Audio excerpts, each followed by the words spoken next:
I'm sitting here with Lucas from Sooqr, That's who correct. I've just met today. And first of all, Lucas, tell us all, the millions of viewers that you're going to have on this, in this segment, who is Sooqr, what do you do, who is Sooqr, and why is it interesting? Yeah, thank you. So Sooqr is a company focusing on on-site conversion tooling. Yep. We started as a search company several years ago, a little over 10 years, and increased it to a full conversion suite where we also do recommendations, merchandising, and personalization at this moment. And the trick is that a lot of these clients are now focusing on generating traffic to the website, but at least you want the traffic, of course, to convert as well, and that's why we come in. You want the right traffic. Yeah, exactly. So we're more in the end part of the funnel to make sure that your conversion rate increases by using our tooling. I myself are responsible for the commercial activities within the company, so head of partnerships and head of sales. It's you they call.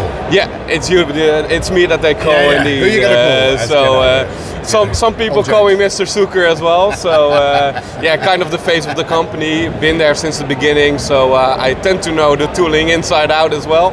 And I love to do venues like this, walk around, chat, meet new people like you. So So I'm going to ambush him with the jar. As you can see, it's more of a sort of Tupperware of truth. I'm almost sweating already. So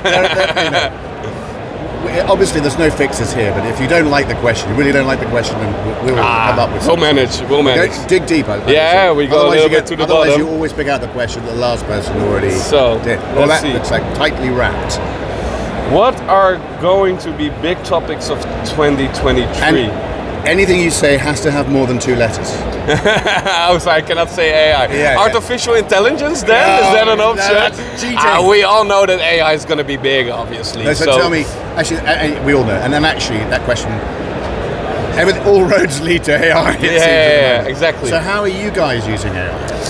Well, that's also an interesting question. What we currently do, big news is that Sooqr recently got acquired by the Spotter Group, and within the Spotter Group there are also CDPs, which that you was call, like Pure 360 in the UK, wasn't it? Yeah, exactly. Yeah. So they got multiple companies also focusing on this specific topic, and the nice part with CDP is that they create these client profiles where they have all these data segments centralized to do all kinds of stuff.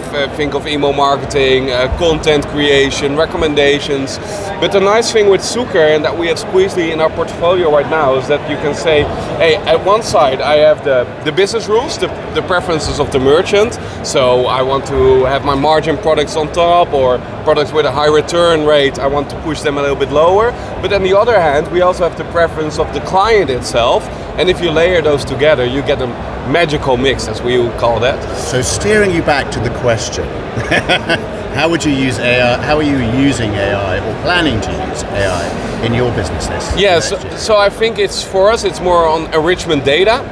So we have this massive load of data available already, and with AI you can see patterns in there, and then on that way enrich your data. We all know that data structures within e-commerce are sometimes not what they should to be. At best, I think. Exactly. I think as an old agency, project manager and owner, I mean, the biggest risk factor in any project was product data. Yeah, exactly. When it arrived, it was invariably... It's not consistent and it's not complete most of the times as well. And actually, the most dangerous data of all is where there is data, but you can't be sure that it's right. Exactly.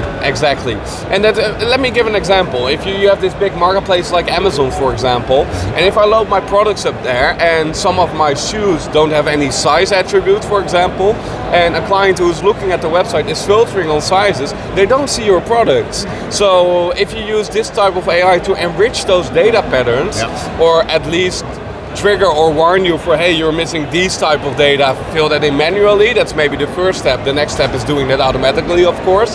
I think that will be a massive increase for the product layers that you're creating within your e-commerce platform. Another big thing for 2023, to step away from the AI side then maybe. Someone else is doing that. Is a big thing right now is composable commerce, as we call it. In my opinion, to be honest, I think it's kind of a buzz because we have PWA, we now have composable. I think it's all about microservices. My question is, My question always is, which platforms aren't composable? Exactly, you know, if you ask it for a real developer who knows this stuff, it says everything is composable because you have APIs, they talk with each other. We do it in different ways. Exactly. You might do it from the point of microservices, you might do it in a service-oriented manner, So or I a think modular manner. where composable commerce really comes in, currently within e-commerce, is that you have a specialist for every topic. I think that's more the important factor, not that it's headless and that you have microservices. I mean, that's the case already, but you want to have the right player on the right topic within your platform. I think that's more what composable should be about. And I think that's always we've moved slightly across, but this is great. And that's always an important consideration. But remember the flip side to that. Yeah. Is that it's great to have the best player doing each thing, but how do you ensure that they talk to each other? Yeah, exactly. And that's what makes API. And that's what makes composable difficult. Exactly. Yeah, that's true. That's true. Anyway, I think that's been brilliant. Thanks. You've been a great guest. Awesome. Thank you very much. Thanks for inviting me as well. And you know who you're going to call? Mr. Sooqr, Lucas Freriks. Thank you. Brilliant.